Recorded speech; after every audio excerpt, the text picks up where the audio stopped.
संविधान म्हणजे भारताच्या वतीने संविधानकर्त्यांनी घेतलेले ते शपथपत्र होते.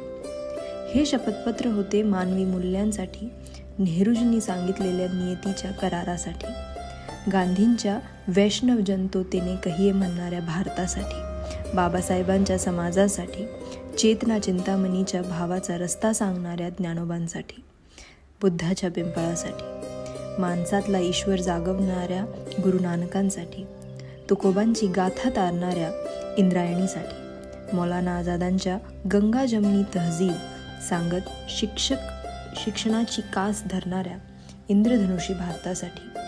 थोडक्यात संविधानकर्त्याने घेतलेली ही शपथ जात, धर्म, प्रांत, लिंग, वेश या साऱ्या भिंती ओलांडून साखळ्यांचा स्वप्नलोक दाखवण्यासाठी होती.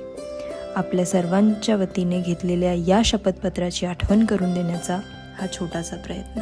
जय हिंद.